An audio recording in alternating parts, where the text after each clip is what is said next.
Hey, what's going on with it, ladies and gentlemen, ponies and gentlemen? It's the one, the only Criticism Guy 2009, aka Nintendo Free 2011. Before I begin, I know this news is probably like a month old by now. Even though that one dude, Jay Miller, speaks out, he's always putting out good content.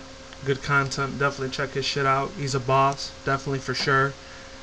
Definitely a force to be reckoned with because he's really fucking chill. So I'll leave a link down to his channel and down in the description box below. If any guys, any people out there care about news like that, definitely check his stuff out. He's pretty chill.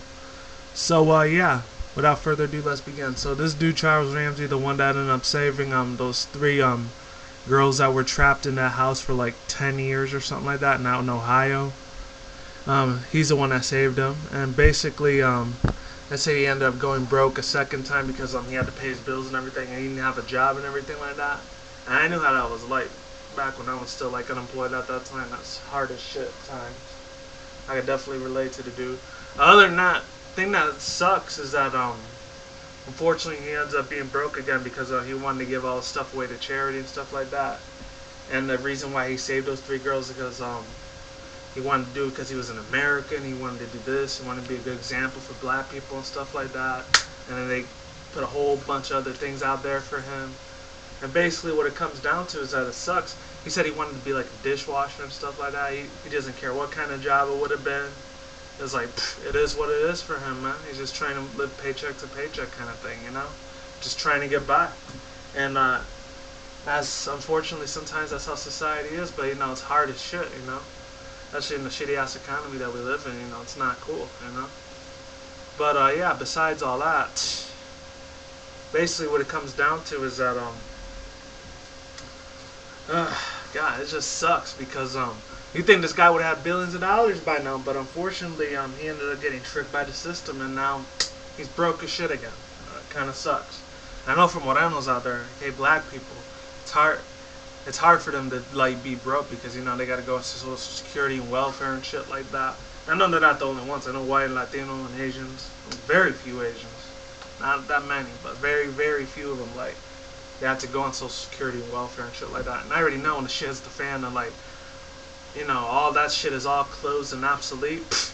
None of that shit's not gonna fucking exist anymore. So hopefully they got some kind of strategy plan. If they don't know if the shit, if they're planning on living on off the grid like, you know, Mad Max kind of scenario, they just better brace their asses for that shit because there's not gonna be no government help by then.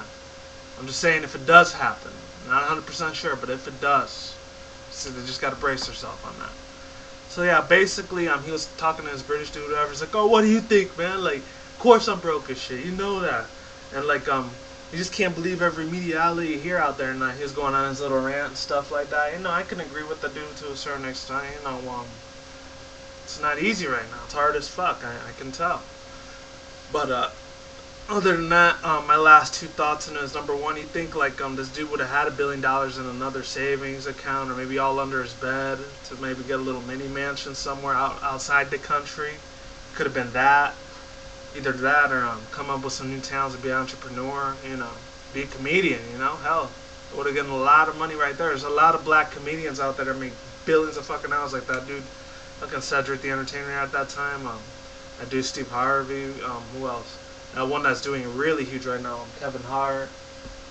Even though one of them was an Illuminati thing, Cat Williams, he's still making money anyways, etc., etc., etc. That goes on really big. So Latino comedians out there like Gabriel Iglesias, George Lopez, the other one, almost the first one that started out, like the Latin Kings of comedy, Carlos Mencia. Funny shit right there. You know, a lot of people think he's still racist and shit like that. I love that one part back in the days when he used to say, "I'm not Mexican, I'm Honduran." That would crack me the fuck up every single time, seriously. But yeah, last but not least, the other two updates I'm going to be giving you guys, I'm going to try to do a lot more movie reviews and shit.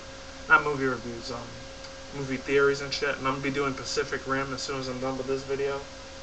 And yeah, that's basically about it. So like I always say, is what it is, ain't what it ain't. See you when I see you. You guys have a good day, have a good night, wherever you're at around the planet. Don't drink and smoke weed at the same time. Don't do anything reckless. Peace out. Be easy. Stay safe. And talk to you guys soon. Laters. Goodbye. And have a good weekend because it's Sunday. Alright. Talk to you later. Goodbye.